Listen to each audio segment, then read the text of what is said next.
5 years feels like a long time ago, and no time at all. When I revisited my last state of collection video, it felt like I had just made it yesterday. Yet some of those watches are already gone, and new pieces have found their way in. 5 years is, in fact, a long time. A lot can happen, and a lot has happened in my life. That's why it felt right to create another state of collection video half a decade later and reflect on both the old and the new stories behind each piece. This video will be light on reviews and more focused on the journey of collecting. Each watch represents a meaningful moment, a milestone, an opportunity, a relationship, or simply a reflection of change. Whether these pieces remain in my collection for the next 5 years or not, let's take a walk together down my memory lane. If you've watched my last state of collection video, you'll know that dive watches have always held a symbolic place in my collection. 5 years ago, that symbol was represented by a Tag Heuer Aqua Racer. I'm not a diver, and I've barely ever dived, so for me, a dive watch has never been about its intended function. Instead, it represents childhood memories spent at the beach, the ocean, and long summer days. In reality, you rarely see professional divers wearing mechanical dive watches anymore. Most rely on digital dive computers, which makes these watches feel even more symbolic than practical. This 2020 model is the latest interpretation of the iconic Rolex Submariner. It's modern, reliable, practical, and incredibly understated. When I think of Rolex, this is the watch that immediately comes to mind. Its design has stood the test of time, which makes it feel almost universal, familiar to so many people across generations. And maybe that's exactly why it feels right to attach my own memories to it. The Submariner isn't rare or niche, but its timeless design makes it a blank canvas for life experiences. Adding personal meaning to something so enduring feels like the most appropriate option. While millions of people may own the same watch, the moments it carries on my wrist are mine alone. It's also the watch I wear more than any other in my collection. Very intentionally, I try to pack as many life memories into it as possible. As my kids grow up, this watch will quietly hold their childhood memories with me, the small moments and the meaningful ones in between. It's my go-to watch whenever something important happens. When I look back at those moments, I want to remember that it was this watch on my wrist. This Oyster Perpetual isn't going anywhere. Not 5 years after the first video, and not in the next 5, 10, or many years beyond that. This watch carries a meaning that goes far beyond the object itself.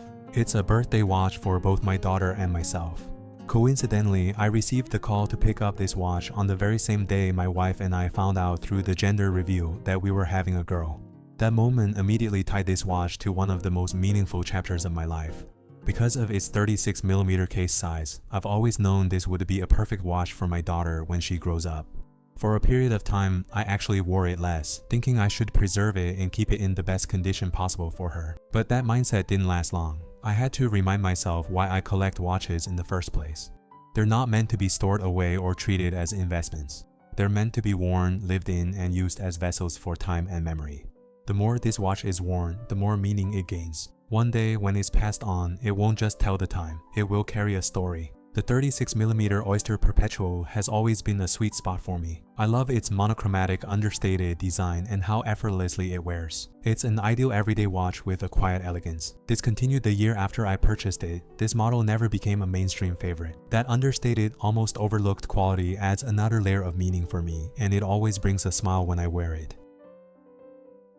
When the BR-05 Grey Steel was released in 2019, its cockpit-inspired design with an urban twist instantly caught my attention. At the time, Bell & Ross wasn't a brand I was deeply familiar with, and many of their existing collections felt a bit disconnected from my lifestyle. That completely changed with the release of their urban collection. Something about this watch immediately pulled me in. I became obsessed with the mix of brushed and polished finishing, the sleek squared case, and the monochromatic look, similar to what I appreciate in the Oyster Perpetual. The design strikes a fine balance between urban and elegance, while still building on Bell & Ross's aviation DNA. I added this watch to my purchase list and was seriously considering it as my next piece. Then, unexpectedly, an email from Bell & Ross landed in my inbox. Through my Instagram account, they discovered my content and generously offered me a watch from their collection. I chose the BR-05 Grey Steel without a second thought. That moment marked the beginning of a relationship with the brand, and I genuinely felt honored to connect with such an extraordinary name. This watch represents the start of that connection, and for that reason, it will never leave my collection. After 2 years of sharing my genuine appreciation for Bell & Ross, the brand reached out again and offered me another watch as a gift, without ever placing expectations on my content. That freedom meant a lot to me, and it allowed the relationship to grow naturally, built on mutual respect rather than obligation. In 2022, Bell & Ross introduced the BRX5, a high-end integrated bracelet sports watch that builds on the BR05 line with upgraded technical features. The multi-component case design, 3-day power reserve, and the brand's first in-house movement made it something I couldn't say no to. To add variety, I chose the rubber strap version, since my BR05 already lives on a bracelet. The BRX5 feels perfectly suited to rubber. Its robust case, sporty proportions, and overall presence make it a watch that's meant to be worn actively and without hesitation. Since receiving it, this watch has naturally found its way into my travels, weekends, and everyday routines. It's the kind of piece that moves seamlessly between moments, never feeling out of place. There's something deeply meaningful about being supported by a brand you genuinely admire.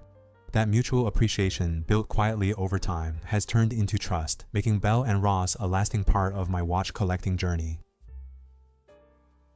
Around the same time Bell & Ross sent me the second watch, another prestigious watch brand reached out to me. This one felt different in a very personal way. It was a brand that spoke directly to my design background and the path that shaped how I see the world today. Known for its minimalist, Bauhaus-inspired design language, in-house mechanical movements, and exceptional build quality, NOMOS Zürich instantly reminded me of my early years studying design. There's a certain honesty in their approach, a focus on clarity and purpose, that feels deeply familiar to anyone who has spent time learning design fundamentals. After a video call with the brand, they offered me a watch, and my choice was the Zürich Worldtimer. Its world-time complication filled a category that had been missing from my collection. But more importantly, its design brought something entirely new into the mix. It was distinctive without being loud, complex yet visually calm. Deeply influenced by Bauhaus principles, NOMOS watches are rooted in the idea that form follows function. Every line, proportion, and detail serves a purpose.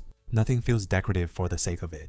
That philosophy resonates strongly with how I was trained as a designer, where restraint, clarity, and intention matter just as much as creativity. Since receiving this watch, it has become my go-to travel companion. It's the piece I reach for whenever I'm on the move, quietly collecting memories from trips with my family and time spent in transit.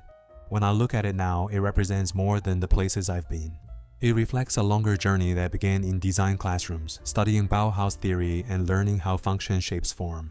Maybe that's why this watch feels so personal. It brings together time, travel, and design in a way that makes it a piece I know will never leave my collection. The last watch in this collection is actually the very first watch I ever owned. It's the piece that carries the longest history, and in many ways, the beginning of everything. Long before I knew anything about movements, brands, or collecting, this was simply my watch. It instantly takes me back to my teenage years, when I was studying fine art. At the time, Casio was the most popular watch brand among the boys, and owning one felt almost like a shared language. When I turned 16, my parents bought me this watch as a birthday gift. Even today, I still think they chose a great model. It's a sports watch by design, but the white dial gives it a versatility that allows it to feel more refined than expected. I don't wear it often anymore, but whenever I do, it feels like slipping into a pair of sneakers that have been broken in over time. The comfort is immediate. The weight on the wrist feels familiar, and so do the memories it carries. I can still picture moments from those years clearly, like accidentally knocking the watch against an easel while rushing to pack up after an afternoon painting session.